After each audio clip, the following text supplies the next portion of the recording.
One of the most exciting, as well as dangerous opening strategies are gambits.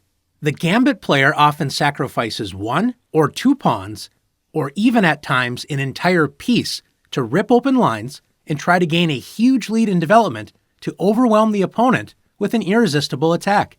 A gambit is like a gamble. If it works, the gambit player often wins quickly. But if the gambit fails and the defense holds, the gambit player can simply have a bad position and even enter a losing endgame where the missing material decides the game. Let's take a look at some examples of gambit play.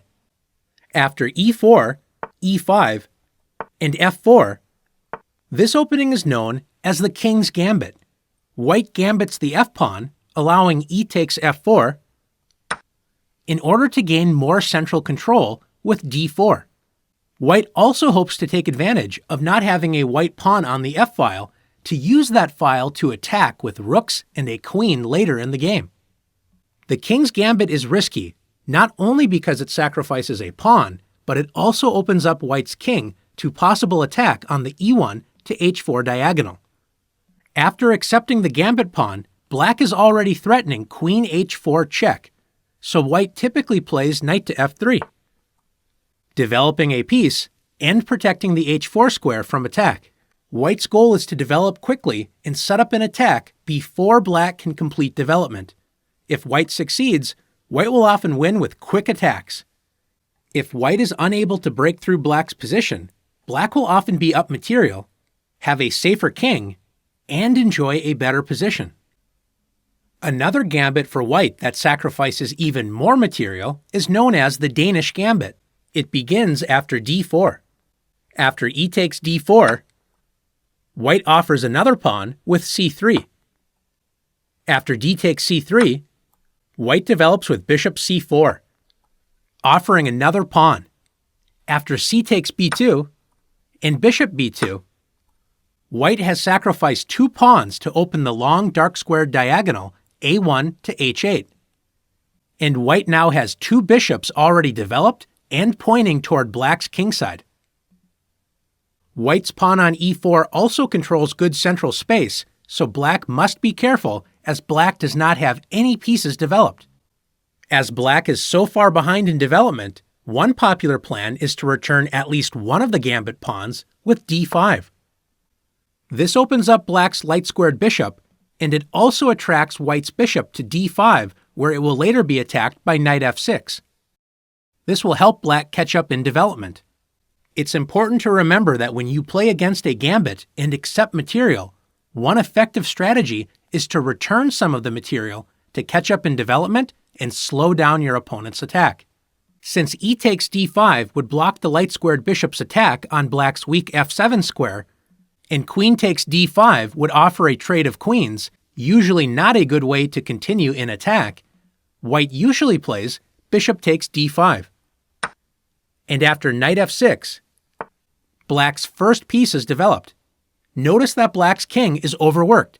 It is protecting both the f7 square and the queen on d8.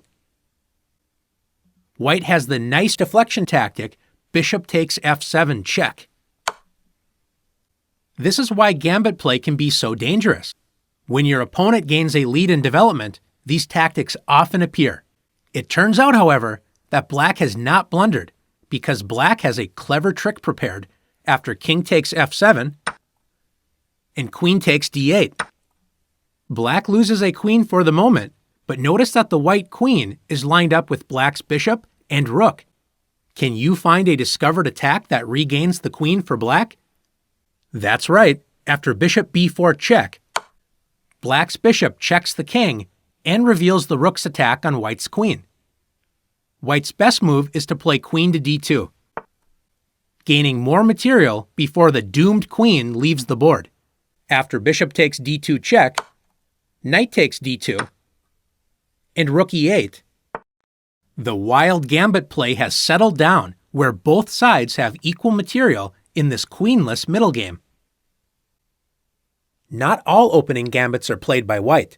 After the moves d4, knight f6, and c4, black can play the Budapest gambit with the move e5. This move opens up lines for the dark-squared bishop and queen and also attacks white's center. If white wants to fight for an opening advantage, white should accept the Budapest gambit with d takes e5. Accepting the gambit and attacking black's knight. Black now focuses on attacking the e5 pawn, starting with knight to g4. After bishop f4, knight c6, and knight f3, both sides have been developing pieces to fight for the e5 square. After bishop to b4 check, white can play knight to c3, letting black capture the knight and double white's pawns, or play knight b to d2.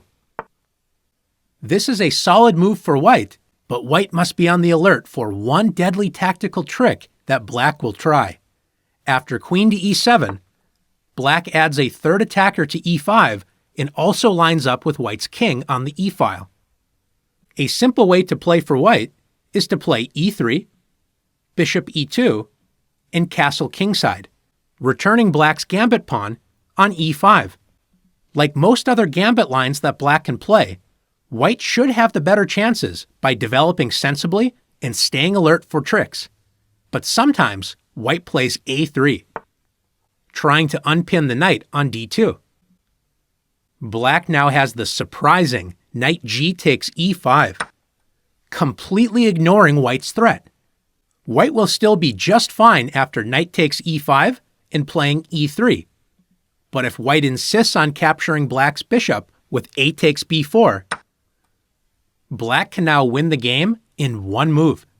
Can you see how? That's right, with the smothered mate, knight to d3 check. The pawn on e2 is pinned, and the king is smothered by its own pieces. You've now learned some typical gambit openings and ideas, so now it's your turn to test out your gambit knowledge.